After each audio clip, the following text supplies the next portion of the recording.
गांठ किस पैर में होती है, कहाँ से कहाँ तक होती है?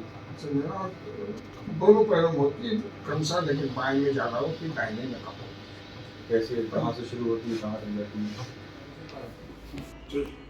आपको आपको कमर में नस दबने की समस्या की वजह से आप आए थे और आपका इलाज हमने कल किया है। अभी इलाज के कितने घंटे बीते हैं?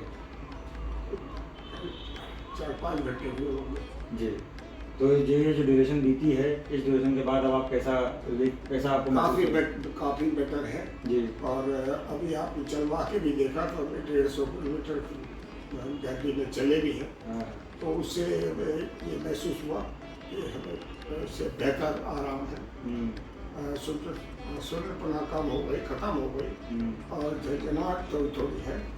थोड़ा सा दर्द पहले जो था वो अब भी है, तो हमने डॉक्टर साहब को बताया तो उनका वही एरिया है जहाँ पे हमने ऑपरेशन किया है, और दवाइयों से और सेक से धीरे धीरे खत्म हो जाएगा।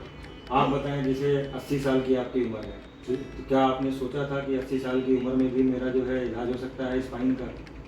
मैं एक्चुअली इसी से घबराता था, इसीलिए मैंने जो डॉक्टरों के पास गया, उन्होंने कहा ऑपरेशन ही इसका इलाज है और ऑपरेशन की आपकी उम्र नहीं है। तो मैं सब आइडिया ड्रॉप कर दिया था, थोड़ा निराशा थी। तो इसी बीच में हमें डॉक्टर बृहस्पति तिवारी से संपर्क आया, उससे कृपा थी कि ये संपर्क आने के बाद तारीख फिक्स हुई और कल की डेट में उन्होंने हमें यहाँ बुलाया और सफल ऑपरेशन हो गया। अब मैं पूर्णतः स्वस्थ हूँ। आपका 5 mm के चीरे से पूरा इलाज किया गया है। पैथोलॉजी जो है 3 लेवल की थी, लंबर में 5 लेवल होते हैं, 3 लेवल की पैथोलॉजी थी। सिर्फ और सिर्फ जो क्रिटिकल लेवल था, जहाँ से वास्तव में बीमारी थी, उसी को टारगेट किया गया, उसका इलाज किया गया, और उस इलाज के बाद से आप जो है संतुष्ट हैं। तो आप ये बताएं, अपनी ही एज के लोगों को जो है क्या मैसेज देना चाहेंगे कि क्या जो है इस प्रक्रिया को इसको एक्सेप्ट करना चाहिए अगर बीमारी है, या दर्द के साथ जीना चाहिए? हम तो यही मन में सोच रहे थे कि आपने ये विधा हमारे शहर कानपुर में क्यों नहीं चिंतित करी, वहाँ आपने क्लिनिक क्यों नहीं खोला। हमारे से वहाँ बहुत से डॉक्टर भटक रहे हैं, परेशान हो रहे हैं, और वो ऑपरेशन तो कराना नहीं चाहते। आपकी विधि की उन्हें जानकारी नहीं है, और आपके जैसा वहाँ कोई डॉक्टर नहीं है। नहीं बाबूजी, वहाँ पे तो बहुत लोग हैं जो कि हमसे भी वेल एजुकेटेड और वेल ट्रेंड हैं।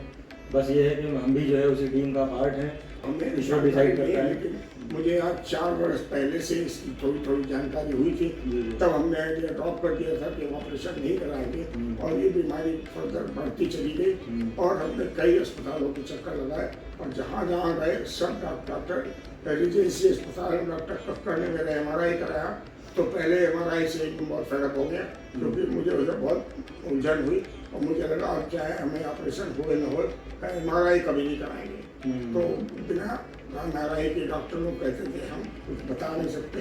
डॉक्टर हरप्रीत सिंह, वो भी एजेंसी के डॉक्टर हैं, उन्होंने अभी 2 महीने पहले हमको दिखाया था, तो उन्होंने कहा था कि इसका इलाज केवल ऑपरेशन ही है, और थोड़ा उन्होंने अर्बन टीएम से बात करी और ये कहा कि 60 से 80 और 85 के बीच की उम्र की ये बीमारी है, और ऑपरेशन ही इसका इलाज। बस यही बात, जैसे मैं बोला कि ये इस उम्र की बीमारी है, ये डिजनरेशन की बीमारी है। जैसे जैसे उम्र बीतेगी ये बीमारी होती है।